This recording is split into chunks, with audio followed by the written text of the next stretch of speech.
Welcome back to the Pig and Whiskey Test Kitchen.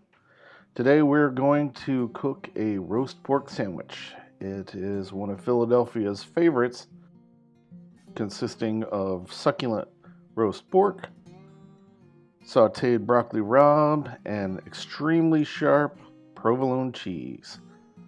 Let's get started. Okay, first we're going to add 1 teaspoon of rosemary, dried or fresh will do. Then to that, we're going to add 2 tablespoons of fennel seeds and 1 teaspoon of black pepper ground in the spice grinder. To this, we're going to add 1/2 bunch of parsley washed and dried.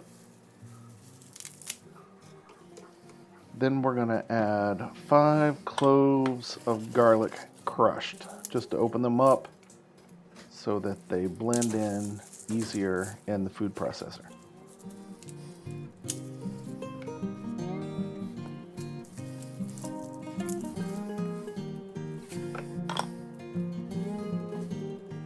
Just give them a good smack on the counter and peel them and toss them in.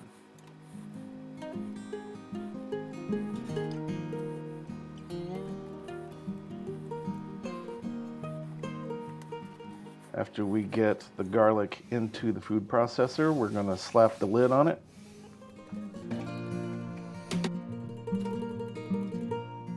Run it for a good 30 seconds until the ingredients are finely blended.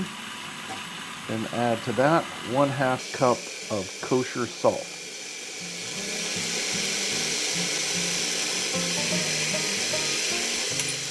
You're going to let that blend for a minute. Then stop, scrape the sides down, and after you do that, you're going to put the lid back on and pulse it 4 or 5 times just to mix it up.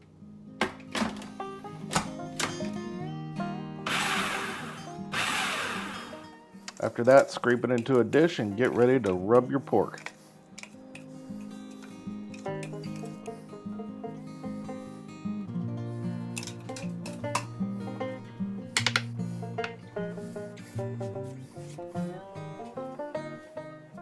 This is what South Philadelphians call green salt.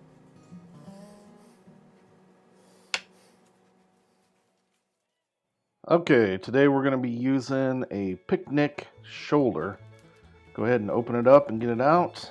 We're going to trim off any fat, but leave the skin attached because we will be cooking on the drum smoker today, and the skin will act as a protective barrier for the meat. I'm going to speed up the video through this, as our last video showed how to trim a picnic shoulder. This one, however, is slightly different, as we will fully remove the bone. As you can see in the video, I make several small cuts around the sides of the bone until it is fully removed. As you notice, I make parallel cuts across the meat here just to open it up, so that when we apply the rub, it can get down into the meat and season it a little more thoroughly throughout the shoulder.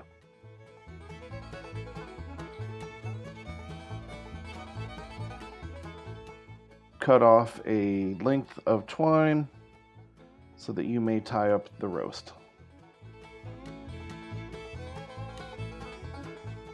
Fold the sides in, season the outsides as you fold it over. Then once you season the outsides, begin to tie the roast tightly to create a single mass that will help it cook more evenly. Notice at the beginning here I had a little too much extra string.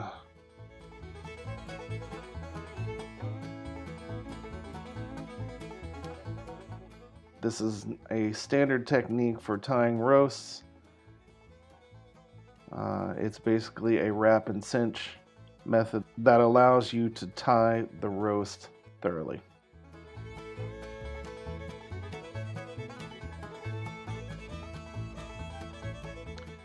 Once it is tied, I season the outsides to cover any parts of the meat that I did not season prior to tying.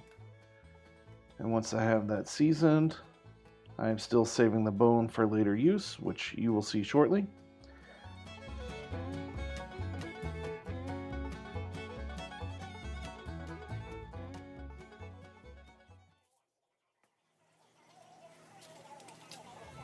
Once our smoker is up to temp, we're going to open it up and add our wood chunks. Then we're going to replace the baffles and the grate. Then we'll close it up and adjust the air intakes to dial in our temperature. Almost forgot to add the wire rack, which we will be placing the pork butt on inside the smoker. Once the internal temperature of the roast reaches 185 degrees, it is ready to pull and set on the counter to cool. After sitting on the counter for approximately 30 minutes, it is time to wrap it and place it in the fridge.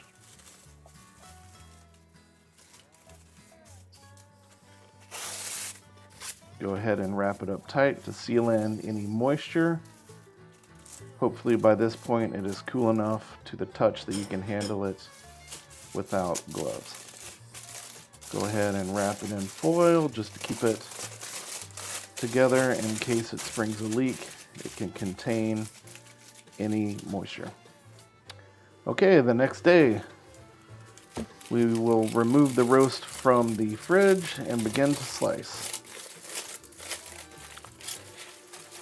At this point, the roast should be nice and cool, and that should make it much easier to slice. Go ahead and remove the string and find your finest slicing knife, making sure it is sharp as possible. In this case, I will be using my Gunter Wilhelm slicer.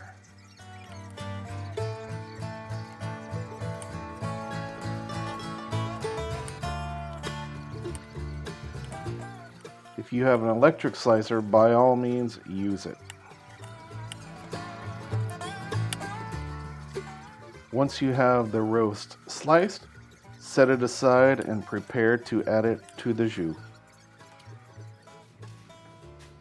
To make the jus, we're going to use the bone we removed from the shoulder. Cover that with chicken broth until it just covers the bone. Add 1/2 onion. Then we're going to add a handful of parsley and 1 carrot. To that we're going to add a little bit of garlic, 2 cloves, and then some salt and pepper. Not too much, as the roast itself will be salty enough. A little dash of red pepper flake, then bring it to a boil. Once you bring it to a boil, reduce the heat to a simmer and make sure that you keep the bone covered by adding water as needed. You can simmer the stock for as little as 4 hours, but in my case, I chose to simmer overnight, periodically adding water throughout the night so that the pot did not run dry. Okay, here we are scooping out any larger particulates and any other matter that might interfere with the jus. Once you've done that, add your slices to the jus, allowing the liquid to reheat the slices. Once you have that done, it's time to start on the broccoli rabe. Here we've got a cast iron skillet drizzled with olive oil. We're going to bring that to a medium-high temperature and add the broccoli rabe in the pan, and then we're going to add some more because this stuff reduces down to 1/10 of its size. We are also going to add 3 to 4 cloves of garlic. Add a little salt and pepper. Put the lid on and allow it to simmer down and reduce. We're going to flip and allow the moisture to cook out of the broccoli rabe. Periodically check so that it does not burn. Keep cooking the broccoli rabe until we feel like we have overcooked it, and then we are going to cook it some more. Add a little salt and pepper, maybe a little water if necessary. Finally, add a tablespoon of red wine vinegar to help brighten the flavors. The final consistency should be that of a spreadable paste. Okay, now we are ready for final assembly. You can toast your bread as I did, or choose to not toast your bread. I toasted mine because it came from the freezer. But here I am slicing sharp provolone cheese to place inside the bread. I am a huge fan of sharp provolone. However, not everybody likes the intensity of sharp provolone, so if you are making this sandwich for someone else, you might go a little more sparingly. Okay, now let's pile on some pork.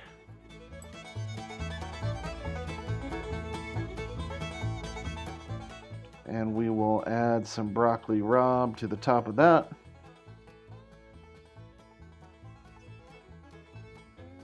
And after we add the broccoli rabe, we are going to spoon over some of the leftover jus from the slices.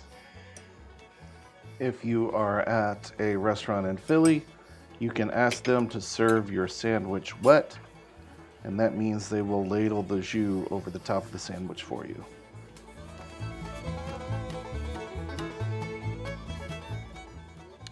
Okay, this is the final product.